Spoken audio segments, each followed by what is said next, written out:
বাংলাদেশ এবং বাংলাদেশের বাইরে পৃথিবীর বিভিন্ন প্রান্তে যে যেখান থেকে চ্যানেলে দেখছেন আপনাদের সকলকে সাদর আমন্ত্রণ তৃতীয় মাত্রা দেখবার জন্য। সাম্প্রতিক নানা বিষয় নিয়ে আলোচনার জন্য আমার বায়ে বসা আছেন বাংলাদেশ জাতীয়তাবাদী দল বিএনপি দলীয় সাবেক সংসদ সদস্য নীলুফার চৌধুরী মনি এবং আমার ডানে রয়েছেন বাংলাদেশ ন্যাশনাল আওয়ামী পার্টির চেয়ারম্যান জেবেল রহমান গানি। স্বাগত আপনাদের দুইজনকে তৃতীয় মাত্রায়। জাতীয় সরকারের আলোচনা উঠেছে নির্বাচনের আগেই সবাই মিলে একটা সরকার করা 5 বছরের জন্য। সম্প্রতি বিএনপির ভারপ্রাপ্ত চেয়ারম্যানের সঙ্গে জামায়াতের নেতৃবৃন্দ দেখা করেছেন, জামায়াতের আমির সহ তারা বলছেন, ডাকসু নেতৃবৃন্দ মূলত শিবিরের নেতৃবৃন্দ তারা দেখা করেছেন, তারা ওই একই কথা বলছেন এবং সেটাই তারা মনে করেন দেশকে সংকট থেকে উত্তরণের একমাত্র উপায় অন্তত আগামী 5 বছরের জন্য। সো নীলুফার চৌধুরী মনি, আপনার কাছে কি মনে হচ্ছে? ধন্যবাদ আপনাকে, যারা শুনছেন আমার শুভেচ্ছা অভিনন্দন, আমার সহ আলোচককে ধন্যবাদ। ওই যে প্রবাদে বলে না, সেই তো নথ খসালি মিছামিছি লোক হাসালি। আমি আসলে অত কথা বলতেও পারি না, কারণ আমার এত বেশি শত্রু আমি হয়তো বা মনের অজান্তে জন্ম দিয়ে ফেলেছি সত্য কথা বলার জন্য। তারপরেও তো থেমে থাকতে পারি না। আমরা এই যে গত 2-3 মাস যা দেখলাম জিল্লুর ভাই, কত লোক সরকার গঠন করে ফেলছে, মন্ত্রী পরিষদ গঠন করে ফেলছে, কে মন্ত্রী হচ্ছে কে হচ্ছে না, বিএনপি কি ঘোড়ার ডিম, কিচ্ছু হবে না। যে অবস্থা, বিদেশিরা আমাদের সঙ্গে দেখা করতে আসে, আমাদেরকে এই বলে ওই বলে। এখন আমার কথা হলো, কি এমন হয়ে গেল এই 1-2 মাসে যে নিজ থেকে এই ধরনের অফারটা যে কোনো রাজনীতিতে অফার কোনো ব্যাপার না, এটা হতেই পারে, এটা স্বাভাবিক।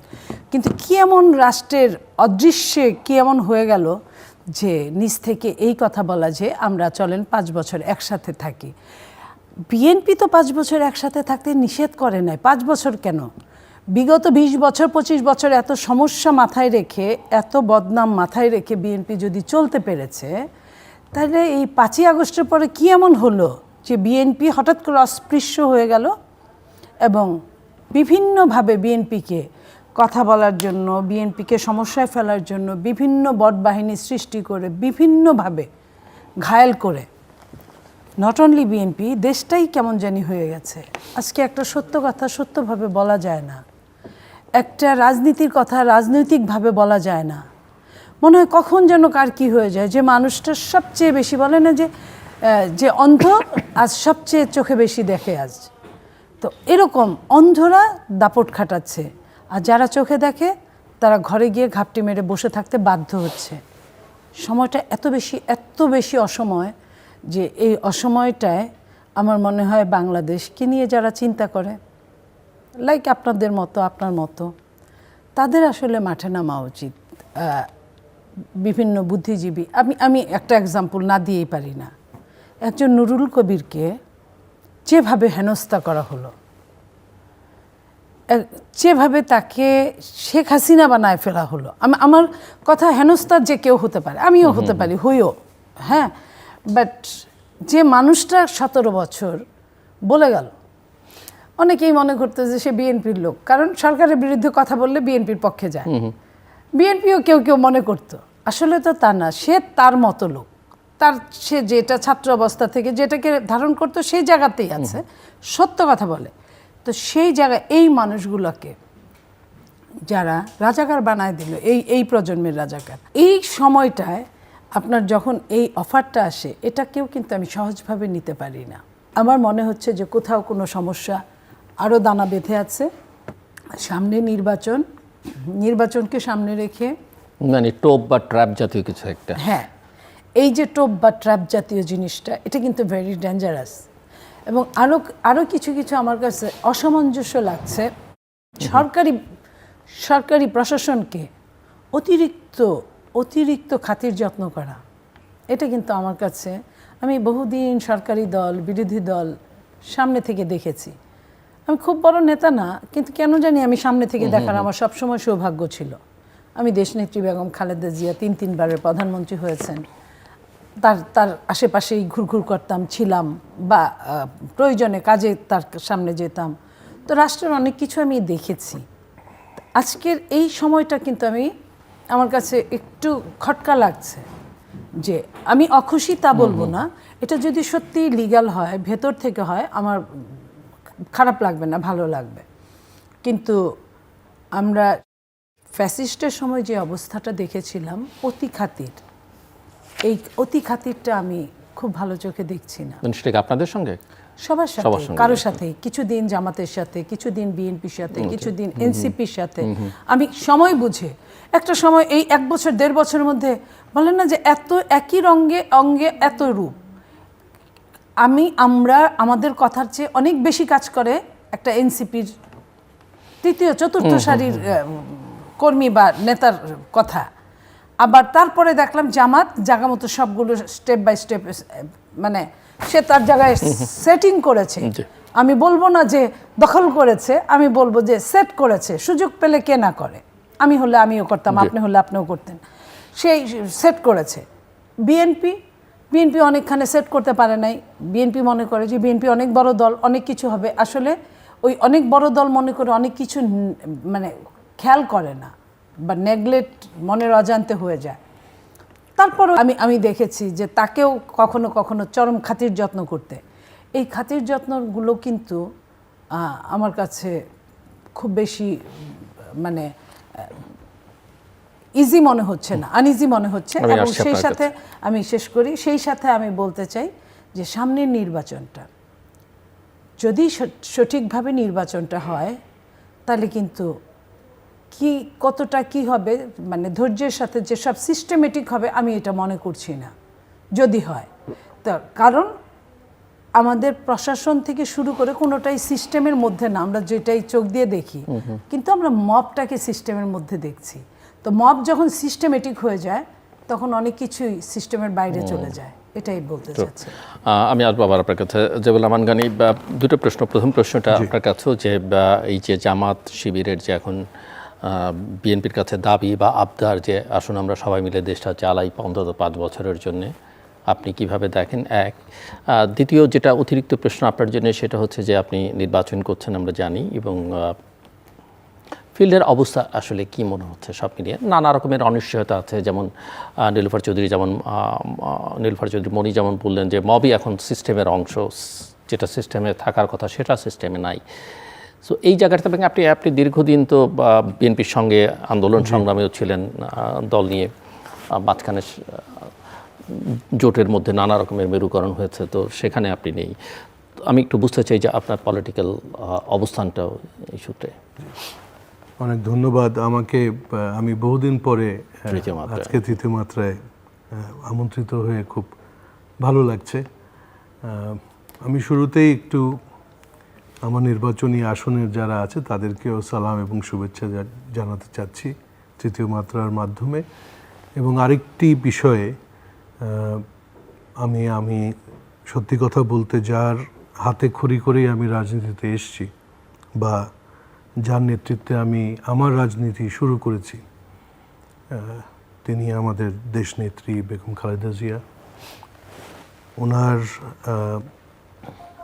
মৃত্যুর পরে যে অনুভবটা আমাদের অনেকের মধ্যে এসছে, আমি মনে করি শুধুমাত্র বিএনপি নয়, উনি যে সত্যিকার অর্থেই এই দেশের একটি অভিভাবকও নয় শুধু, মানে একটি পিভটাল রোলে সে চলে গিয়েছিল, সেটার উপলব্ধিটা আমাদের অনেকের মধ্যেই এখন আছে।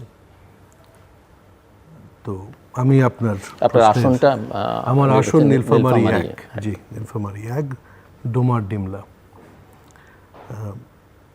আমি যদি একটু প্রথমে আপনার যে প্রশ্নটা করলেন ঐক্যের কথা, জাতীয় সরকার, আসলে এগুলো শুনলে ভয় লাগে। কারণ রাজনীতিবিদরা অর্থাৎ সরকার এবং বিরোধী দল যখন এক হয়ে যায় বা বিরোধী শক্তিগুলো যখন এক হয়ে একসাথে দেশটা চালাতে চায়, সেই 75-এর বাকশাল থেকে শুরু করে নিয়ে যতবারই দেখেছি আমরা, তাতে করে না দেশের কোনো মঙ্গল হয়েছে, না এই রাজনৈতিক দলগুলোর কোনো মঙ্গল হয়েছে। তো আমি বরং মনে করি যে, আমি জানি না, এটা আমি সরাসরি তো আর ওনাদের বক্তব্যগুলো শুনতে পারিনি, তবে আমার কাছে মনে হয় যেটা বেশি ভালো হয় সেটা হলো আগামী দিনে একসাথে বলতে সরকারই সকলকে থাকতে হবে তা না, কারণ বিরোধী দলও পার্লামেন্টারি সিস্টেমে বিরোধী দলও কিন্তু ট্রেজারি বেঞ্চের সাথে অপোজিশন বেঞ্চ না থাকলে সরকার হয় না। তো সেভাবে করে চিন্তা করলে এটা ভালো লক্ষণ। আর যদি একসাথে রাষ্ট্রের, কারণ আমরা অতীতেও দেখেছি তো বিরোধী দল থেকেও মন্ত্রী পরিষদের সদস্য ছিল, এগুলো একেবারেই একদম অদ্ভুত কিছু চিন্তা ভাবনা। এবং কারণ হলো জবাবদিহিতা তো থাকেই না, বরং লুটতরাজটা সকলে একসাথে মিলে করা যায়। তো তাতে করে এই মুহূর্তে আমরা এই 24-এর বিপ্লব বলুন বা গণ অভ্যুত্থান বলুন, এরপরে দাঁড়িয়ে আজকে আমাদেরকে এই আলাপ যদি আবারও করতে হয়, তো এটা আবারও প্রমাণ করবে যে রাজনীতিবিদরা বাংলাদেশের আবারও ব্যর্থ হচ্ছে।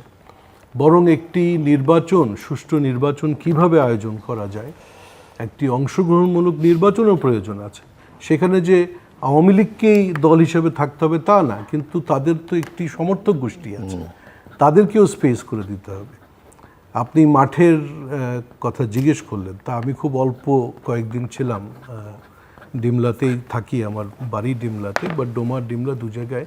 যেটা দেখতে পেলাম যে পুলিশ খুব অ্যাক্টিভ। তারা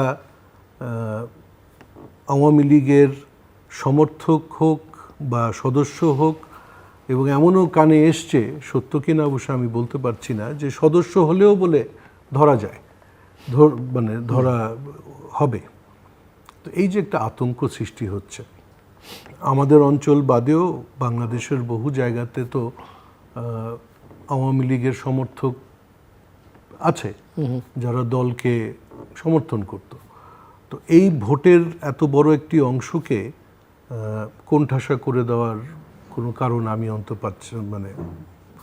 খুঁজে পাচ্ছি না।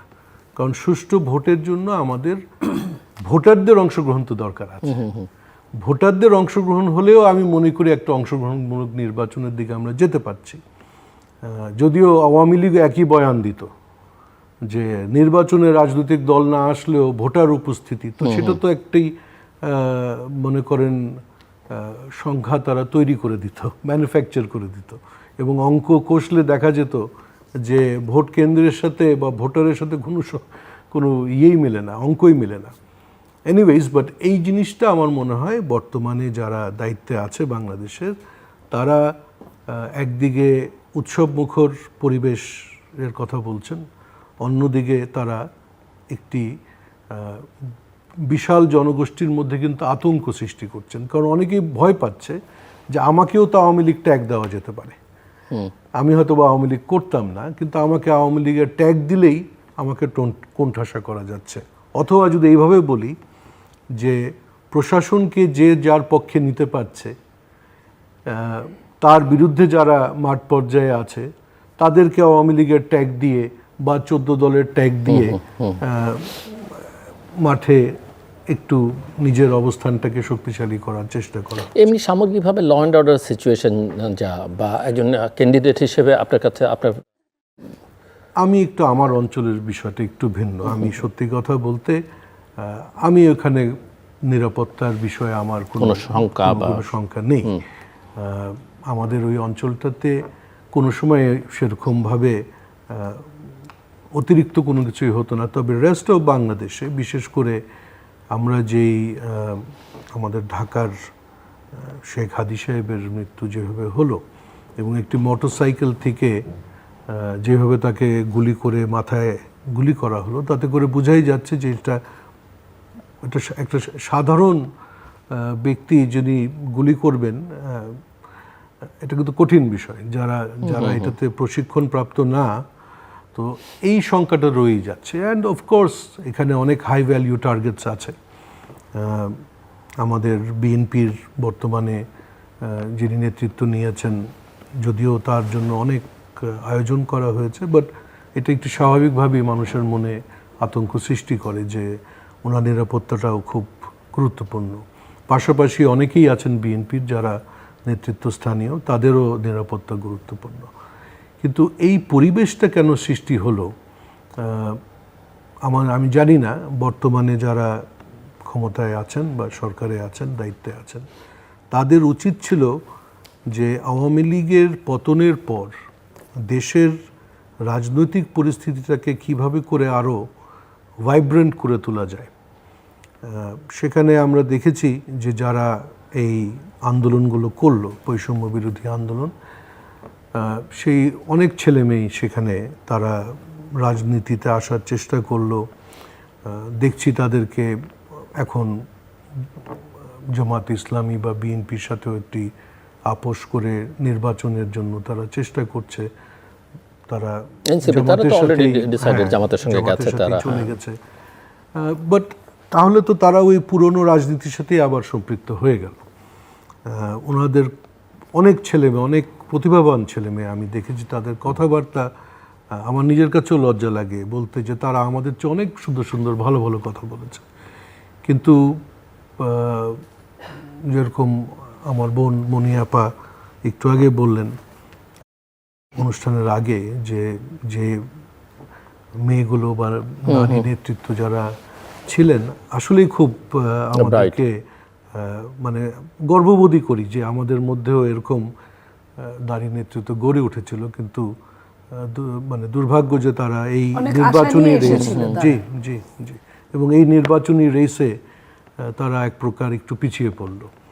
এবং যদি আমরা একটু আবেগ নিয়ে মানে চিন্তা করার চেষ্টা করি যে আগামী একটি সংসদে যদি 300 জন আমরা এরকম দেশপ্রেমিক পেতাম, তাহলে আমার মনে হয় যে আমাদের রাজনৈতিক সংকটগুলো বহুগুণে। আপনি তো যেবল 300 জন বলছেন, আপনার আমার মনে হয় 50 জন পেলেই না, যদি দেশপ্রেমিক 50 জন সৎযোগ্য মেম্বার অফ পার্লামেন্ট পাওয়া যায় নির্বাচনের মধ্যে। এবং নতুন একটা বছর শুরু হলো এবং আশা করছি আমরা, যদিও সংশয় আছে যে একটা নির্বাচন হবে, কারণ বিগত অনেকগুলো বছর মানুষ বাংলাদেশে নির্বাচন দেখেন না, একটা নতুন নির্বাচনী আবহ এবং নতুন নেতা। কারণ বেগম জিয়ার প্রয়াণের পর থেকে এখন একক নেতৃত্ব দলের তারেক রহমানের, এবং অনেকে আশা করছেন যে দেশেরও তিনি নেতৃত্ব দেবেন। সরকার না গিয়েও দেশের নেতৃত্ব দেওয়া যায়, সরকারে গেলে আনুষ্ঠানিকভাবে সুযোগটা অনেক বেশি থাকে। তো এই জায়গায় অনেক রকমের প্রত্যাশা, অনেক রকমের আশঙ্কাও মানুষের মধ্যে আছে। এবং আপনার কথায় খানিকটা প্রকাশিত হয়েছে, জেবেলের কথায় খানিকটা প্রকাশিত হয়েছে। আপনি ভবিষ্যৎ কি দেখছেন? দেখেন, আমি একটা জিনিস বলতে চাই যে আমাদের নেত্রী, পৃথিবীতে মানুষ তো সারা জীবনের জন্য আসে না, একদিন হয়তো যেতেনি, আমাদেরকেও যেতে হবে উনি যেখানে গিয়েছেন।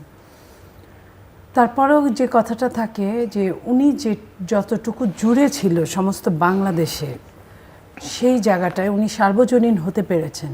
কিসের জন্য সার্বজনীন হয়েছে?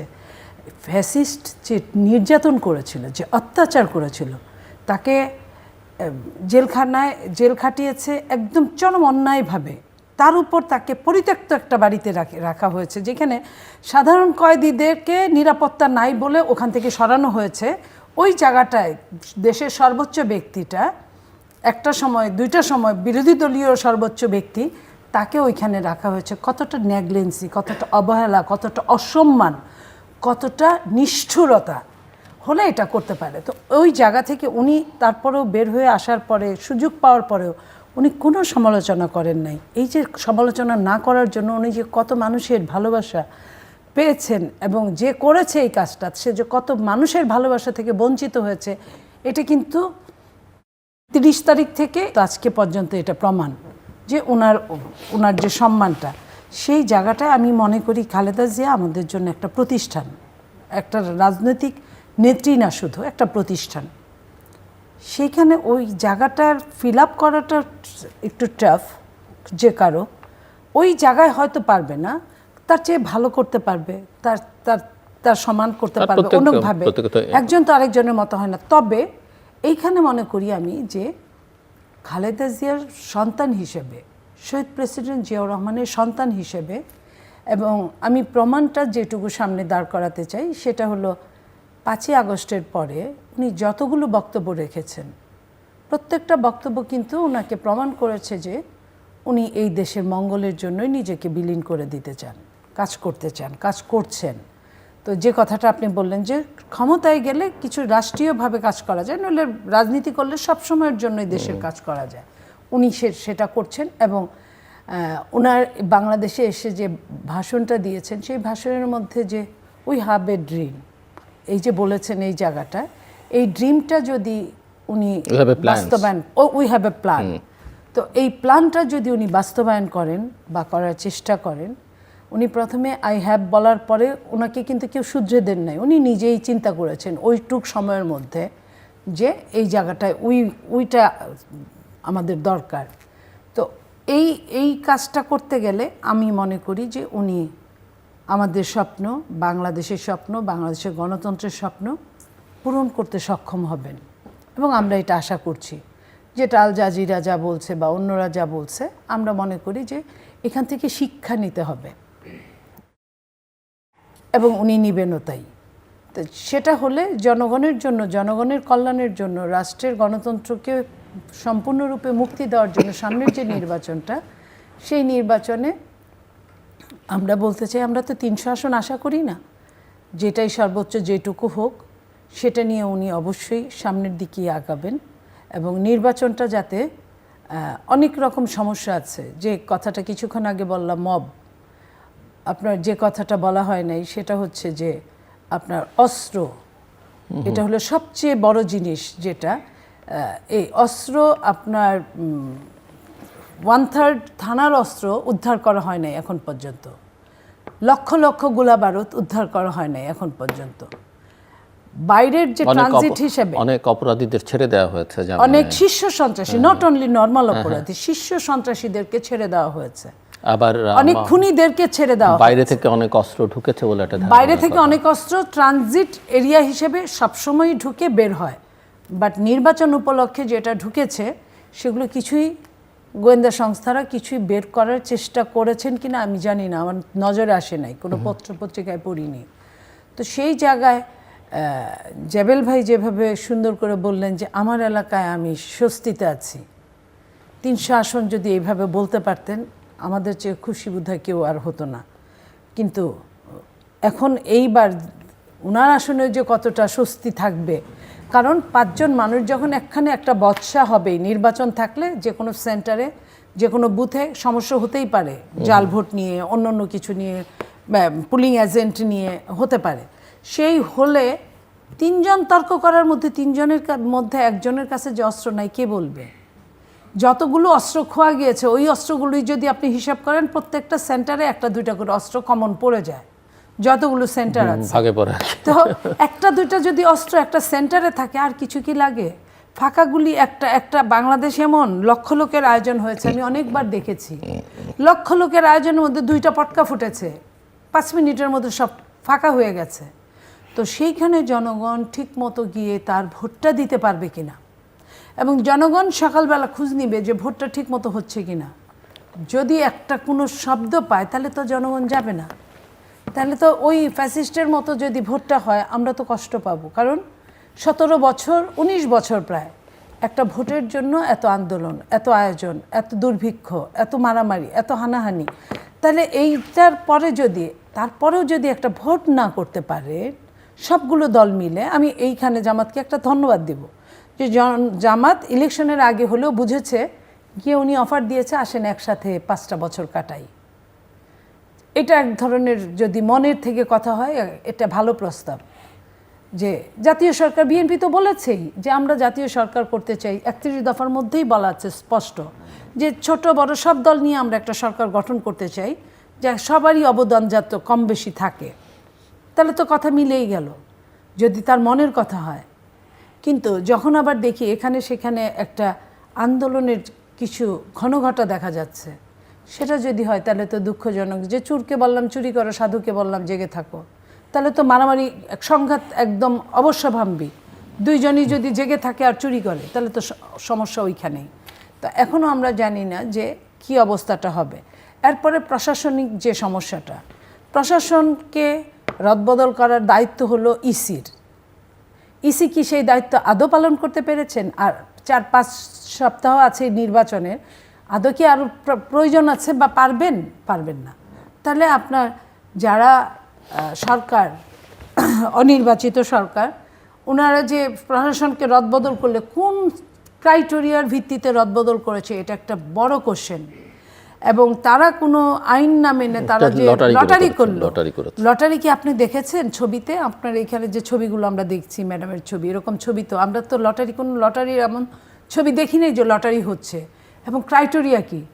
22, 23, 24 BCS, 24, 25, 26 BCS, না 30, 32, 36 BCS একটা থাকে।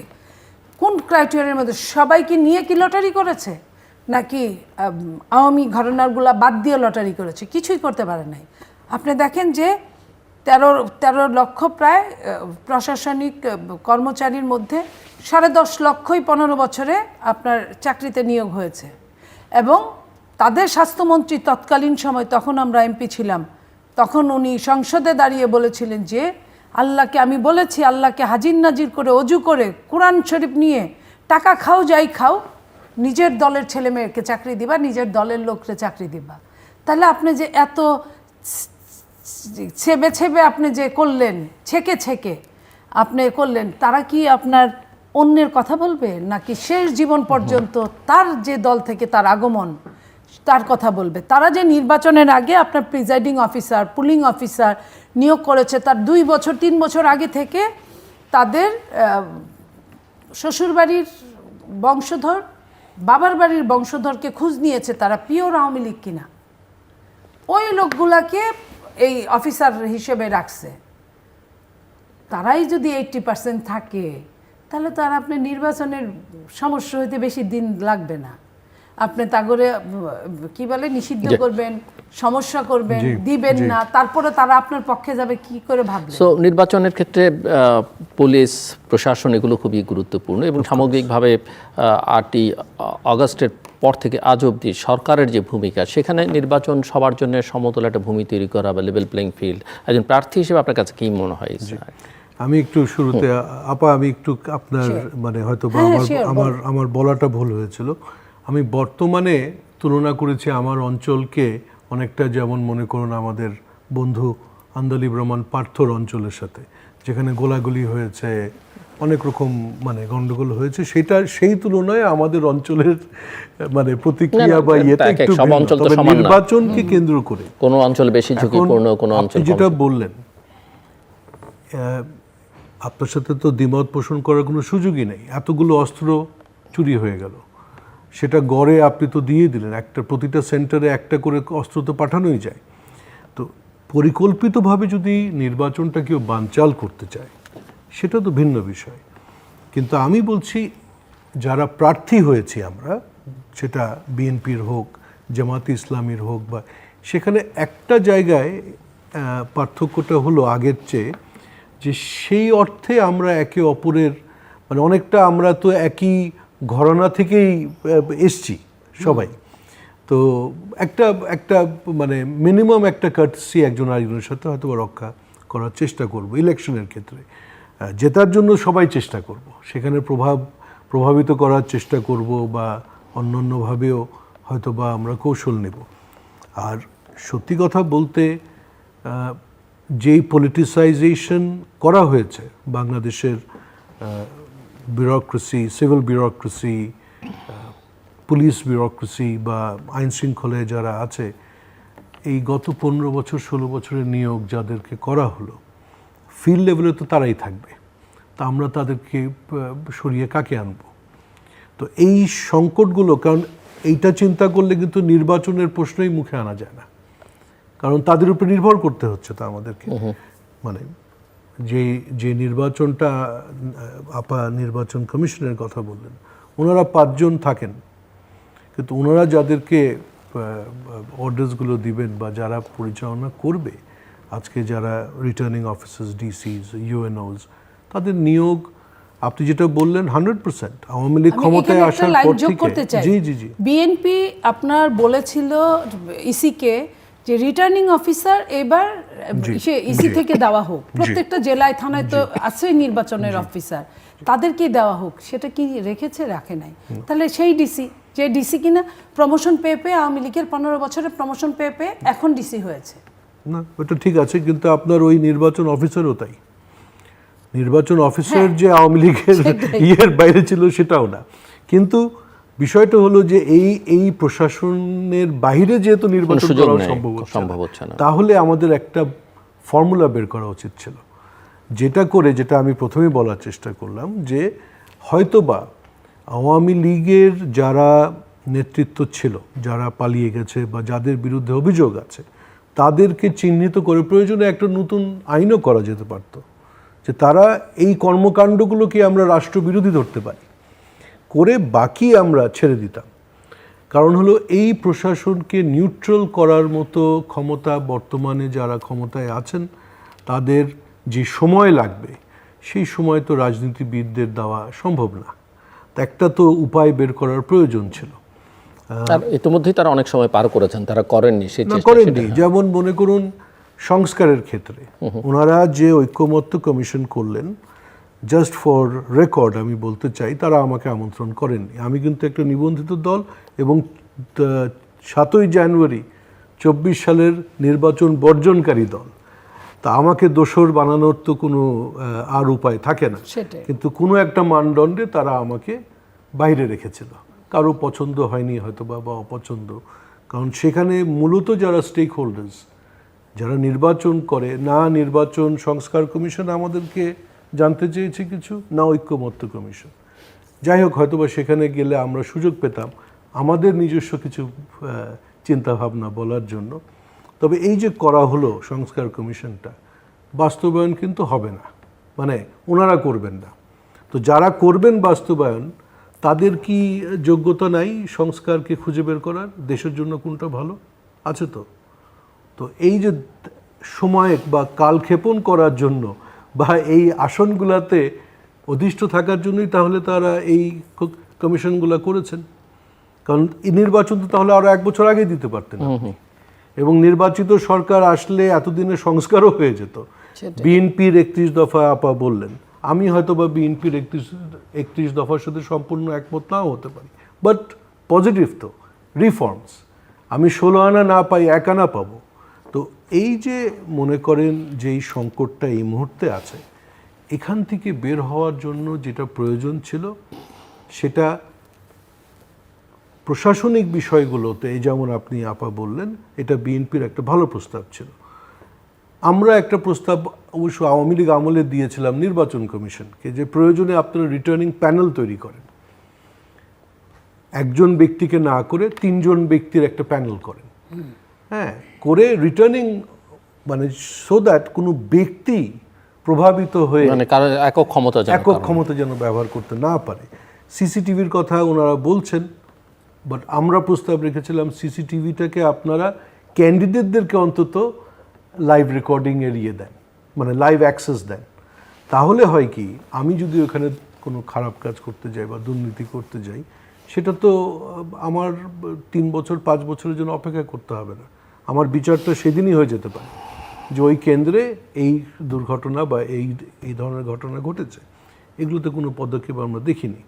এমন কি আপা, আপনি তো যদিও এবার আমার ভাষায় বঞ্চিত হয়েছেন, বাট আমি যে ফর্মটা ফিল আপ করলাম, মনে হচ্ছে যেন এই ফর্ম ফিল আপ করা হয় মনোনয়ন বাতিল করার জন্য।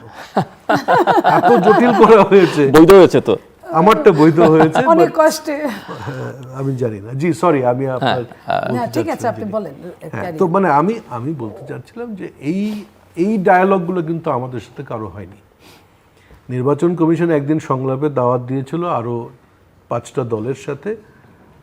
ওনাদেরকে বলেছি, এই কথাও বলেছি যে আমরা তো আপনাদের জেলও খাটাই, তা আপনারা কি মানে সেই আস্থা পাচ্ছেন, শক্তি পাচ্ছেন? কারণ আপনারা তো ইতিহাস করতে যাচ্ছেন, 2টো নির্বাচন একদিনে করছেন। তো একদিকে গণভোট, অন্যদিকে আবার আমরা প্রার্থীরা। এবং আরও আরেকটা হতাশার কথাই বলি, আমি মনোনয়ন দাখিল করলাম আমাদের ডিমলা এবং ডোমারে মোর প্রতীকী হিসাবে। তা আমি আমাদের টিএনও সাহেবকে জিজ্ঞেস করলাম যে গণভোটের বিষয়ে আমরা প্রচারণার আমাদের কি আছে, বিধিমালা আছে বা কিভাবে করব? তো উনি কিন্তু আসলে উত্তর দিতে পারলেন না। তা এখন আমার এই প্রশ্নটা কার কাছে রাখবো আমি, যে গণভোটে আমি যদি হ্যাঁর পক্ষে হই বা নার পক্ষে হই, আমি কি প্রচারণা চালাতে পারছি কি পারছি না। কারণ একটি সাধারণ মানুষ তো আমার নিজের যেটা জানা, তারা গণভোটের বিষয়ে জানেই না এখনো। তো খালি বলা হচ্ছে যে সরকার প্রচারণা চালাবে। এইখানে আরেকটা জিনিস, যে গণভোটের যে 4টা অপশন দেওয়া আছে, 4টার উত্তর কিন্তু একসাথে হ্যাঁ অথবা না হয় না। 4টার 2টা আপনি মেনে নিতে পারেন, 2টা মানতে পারেন না, বা 3টা মানতে পারেন, 1টা মানতে পারেন না, বা 1টা মানতে পারেন বাকি 3টা মানতে পারেন না। এখানে কি করবেন? এই নিয়ে কি রাজনীতি? একটা হ্যাঁ দিবেন, একটা না দিবেন, একটা হ্যাঁ দিবেন না, একটাই অপশন। আপনার অপশন তো একটা, আপনি হ্যাঁ অথবা না, 4টার সাইডে নাই। তাহলে এই যে এত বড় একটা শুভঙ্করের ফাঁকি, এইখানে জনগণ কি করবে? জনগণ তো এমনিই বুঝেন না, তার মধ্যে প্রচারণা নাই, রাষ্ট্রীয়ভাবে বলেন বা দলীয়ভাবে বলেন, প্রচারণা নাই। তার মধ্যে আওয়ামী লীগ যদি ভোট দিতে যায়, কোনো দিনই এটার হা ভোট দিবে না। তারপরে আমি নিজেও বলেছি যে আমাদেরকে বিশ্বাস না করে বিএনপি কি বলেছিল, যে সরকার গঠন করার পরে আমরা এটাকে সুরাহা করব, সংসদের মাধ্যমেই তো করতে হবে যে কোনোভাবে, তো আমরা সুরাহা করব। তখন বিএনপিকে কিন্তু বিশ্বাস করে নাই তারা হাভোট না ভোট করেছে, এবং এটা কিন্তু হাভোট না ভোট হওয়ার পরেও সংসদেই যেতে হবে। তো যে বিএনপিকে যে বিশ্বাস করে নাই, বিএনপি কিভাবে তাদের বিশ্বাস করে হায়ের মধ্যে যাবে? বিএনপি তো না ভোটও দিতেই পারে। তাহলে তখন কি করবে? যদি জয়যুক্ত বেশি হয়ে যায়, তখন তাদের অপশনটা কি থাকবে? বাতিল। জুলাই চার্টারটাই বাতিল হয়ে যাবে। অথচ বিএনপি বলেছিল আমরা এটা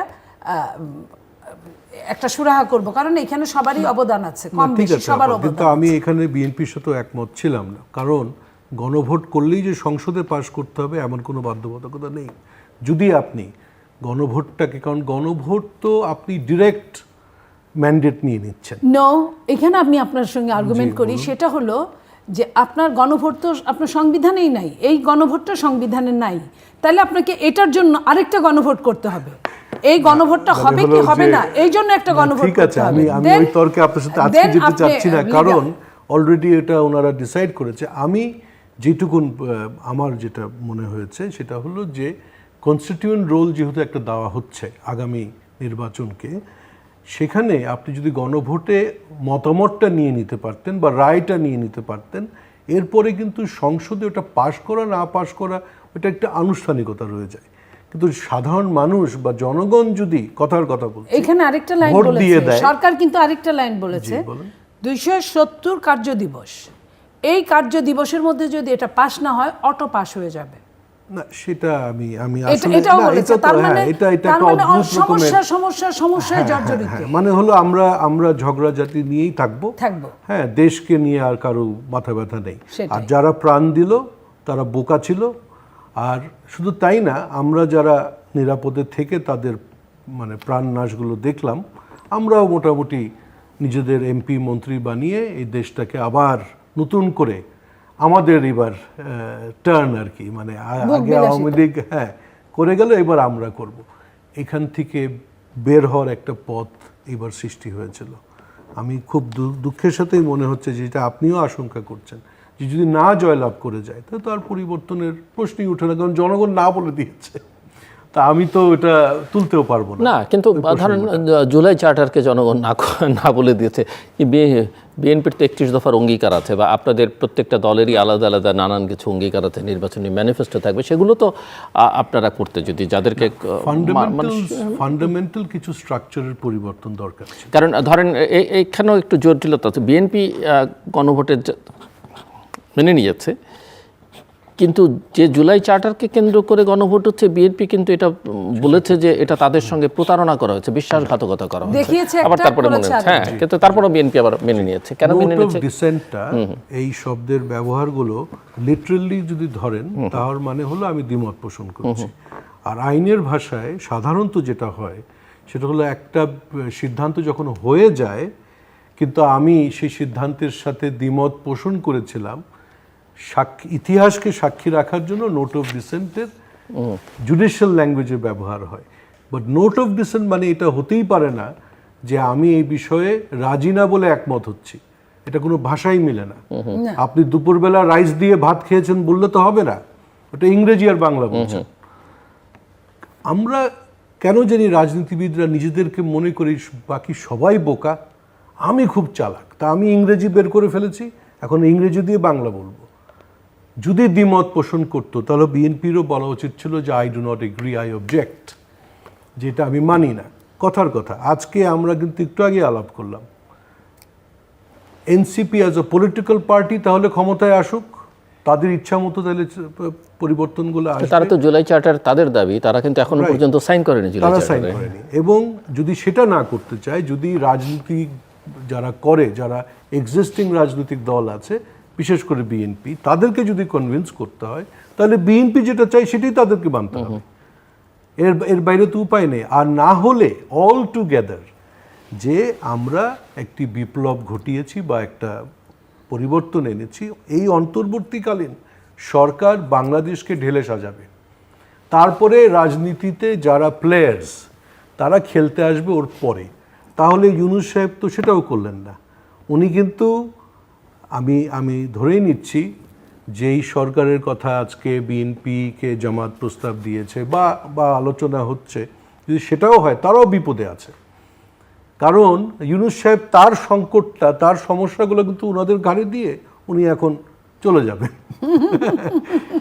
এনিওয়েজ, তো কি আর বলবো, এই ইয়ে থেকে আমি জানি না কবে বেরোবার উপায় কি। আমি আরেকটা জিনিস খালি ছোট্ট করে তুলে ধরতে চাই, এবং এটাতে আমরা সহযোদ্ধা। 12, 13, 14, 15 বেগম খালেদা জিয়ার নেতৃত্বে যে আন্দোলন গড়ে উঠেছিল এই দেশে গণতন্ত্রের স্বার্থে, আমার মনে হয় না ইতিহাসে এত আন্দোলন এত আর বড় কখনো হয়েছে। হয়েছিল। তো ওই সময় যারা পুড়ে মারা গেল, মনি আপা, দেখেছি তো আমরা।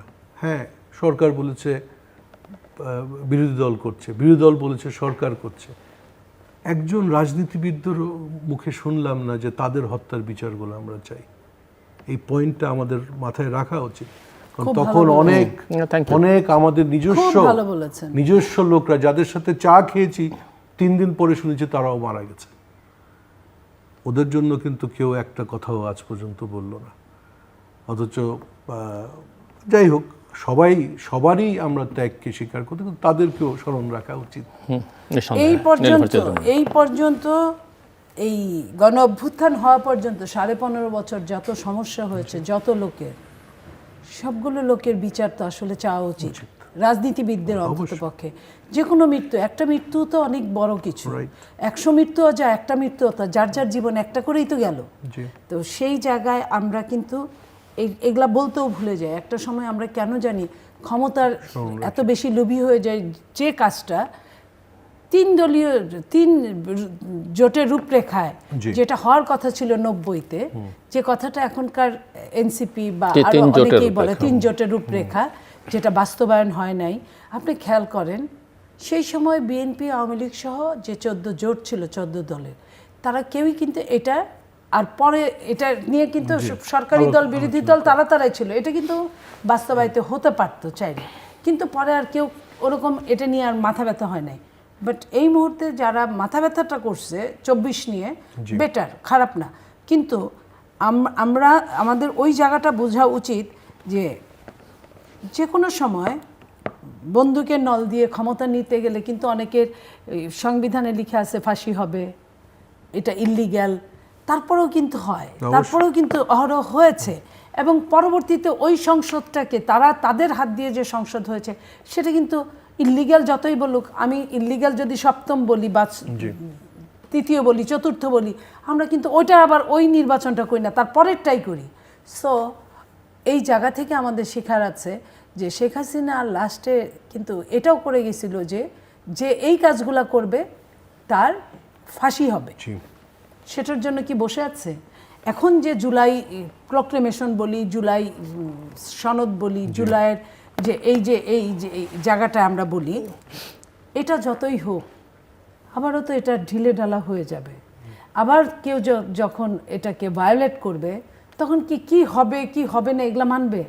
বরং ইন্ডেমনিটি নিয়ে আসবে যে তুমি যদি এগেইন আসতে চাও তাহলে আমার কথায় সুর মিলাও, যে তুমি লিখিত দাও, আমার কোনো বিচার হবে না।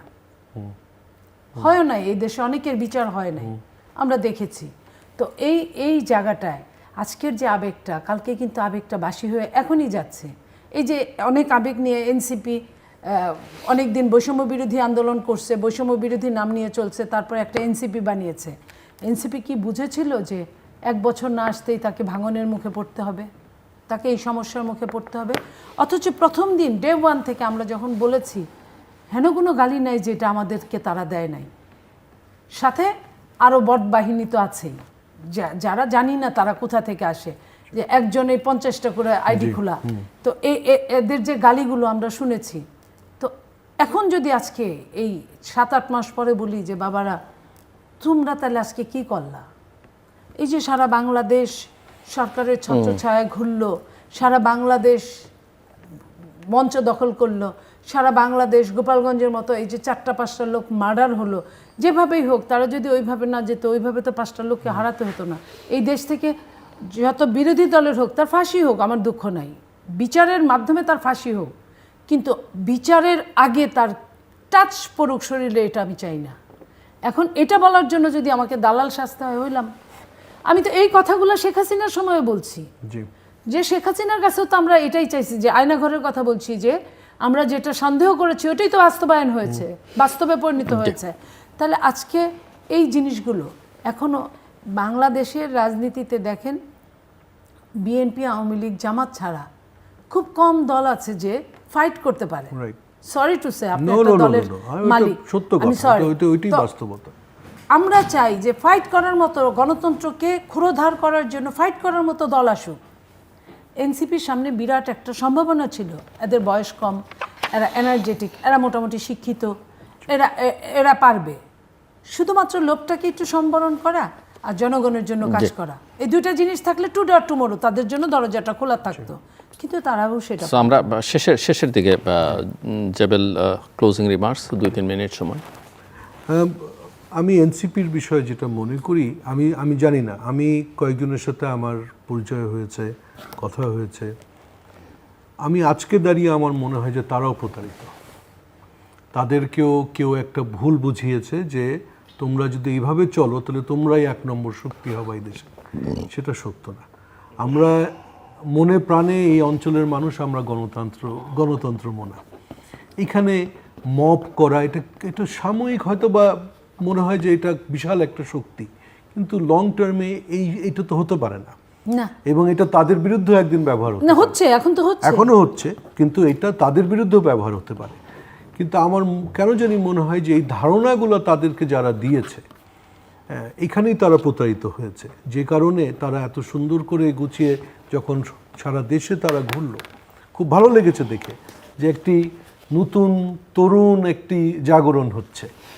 সেখানে there is nothing wrong anyways, সেটা নয় আরেকদিন আলোচনা করা যাবে। তবে এই মুহূর্তে আমি মনে করছি যে অ্যাকচুয়ালি যাচাই বাছাই চলছে, বা এর পরবর্তী যে স্টেপগুলো, রাজনৈতিক দলদেরকেও একটি জায়গায় আমাদের মনে হয় মানে এক প্রকার ঐক্যমত্য দরকার হবে, এরকম যে নির্বাচনটাকে অ্যাকচুয়ালি কিন্তু বানচাল করার চেষ্টা করা হবে। এটা যেই করুক, জি, এটা হবে।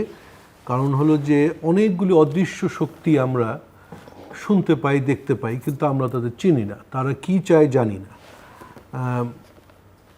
যেমন একটি দাবি আমরা ইনকলাব মঞ্চ যেটা, এবং এটা একদম 100%-এর সাথে বাংলাদেশের প্রতিটা মানুষ তারা এটার সাথে এই আবেগের সাথে একমত যে আমরা হাদির বিচার চাই, কিন্তু নির্বাচনের আগে করতে হবে, এই কথাটা বলাতে কিন্তু একটু মনের ভিতরে প্রশ্ন জাগে যে তাহলে কি নির্বাচন পিছিয়ে যাচ্ছে না বিচারটা আগে? কারণ এখনও তো আমরা কোনো অগ্রগতি সেরকম দেখতে পাইনি। তো এরকম কিছু কিছু জিনিস, পকেটস, যেগুলোতে মনের ভিতরে অনেক রকম প্রশ্ন এখনও যাচ্ছে। তো রাজনৈতিক দল যারা আমরা নির্বাচনে আছি, আমি এইটুকুন মনে করছি যে তারেক রহমান সাহেব এবং ইভেন জামাতের আমির সাহেব, ওনারা যে বসছেন, কথা বলছেন, এটাও কিন্তু একটা পজিটিভ যে ইলেকশনটা আমরা যেন ঠিক রাখতে পারি। কতদূর পারবো সেটা যতক্ষণ পর্যন্ত গণতন্ত্র বা একজন রাজনীতিবিদের যে নিজস্ব খেলাধুলার মাঠ, সেটার ভিতরে থাকলে পারবো, তার বাইরে চলে গেলে, এখন যদি সশস্ত্রভাবে আক্রমণ শুরু হয় বা মানে যেই সম্ভাবনার কথা আমরা মনেই করছি যে এরকম হচ্ছে তো দেশে, তাহলে কিন্তু এর পরবর্তী কি স্টেপ খুবই মানে মুশকিল হয়ে যাবে এটার উত্তর দেওয়া আমাদের জন্য। ধন্যবাদ নীলুফার চৌধুরী মনি, খুব ছোট করে। আমি আপনার কথার সূত্র ধরেই বলতে চাই, দৃশ্যমান যদি ষড়যন্ত্রকারী থাকে তার মোকাবেলা করা যায়, Right. চেষ্টা করা যায়, Right. হার জিত থাকে, হারা যায় বা জিতা যায়, কিন্তু অদৃশ্য যদি ষড়যন্ত্রকারী থাকে তার সম্পর্কে তো আপনি বুঝতেই পারবেন না।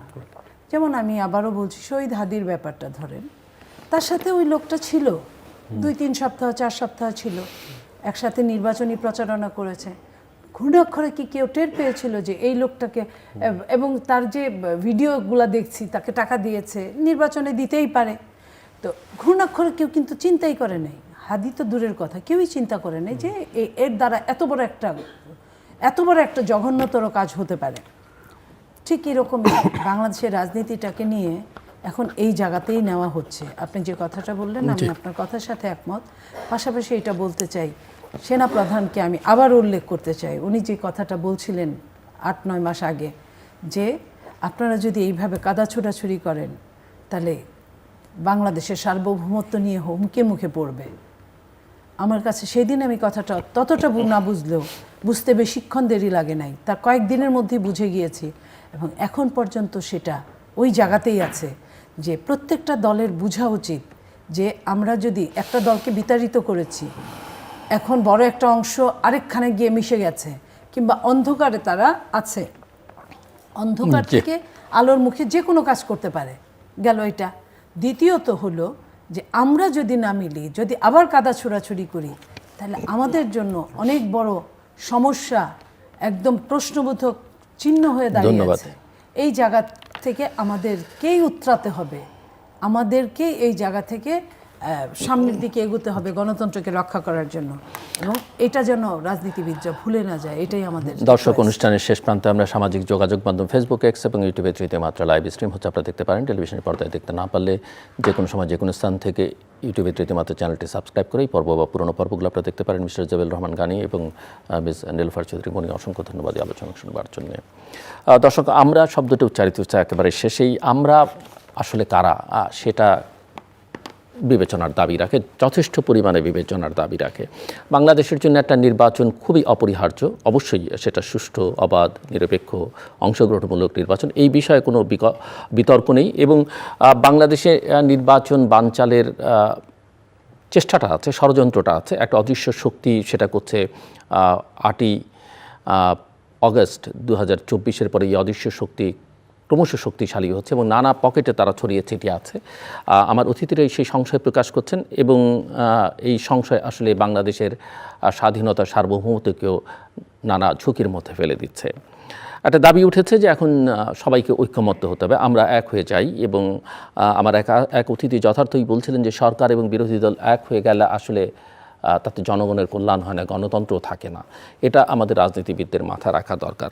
আর সবচেয়ে বড় কথা, যখন এই যে হঠাৎ করে নির্বাচনের মাত্র কিছুদিন আগে এই জাতীয় সরকার বা সবাই মিলে এক হবার চেয়ে অনুরোধ, দাবি, আবদার, এটা মনে করিয়ে দেয় যে এই একই মহল বিভিন্ন সময়ে জুলাই 24 জুলাই, অগস্টের অভ্যুত্থানের পরে কখনো জুলাই সনদ, কখনো জুলাই ঘোষণা, কখনো সংস্কার, কখনো বিচার আগে নির্বাচন পরে, কখনো পিআর, কখনো স্থানীয় সরকার নির্বাচন আগে জাতীয় নির্বাচন পরে, কখনো গণভোট আগে জাতীয় নির্বাচন পরে, এই দাবিগুলো করেছে।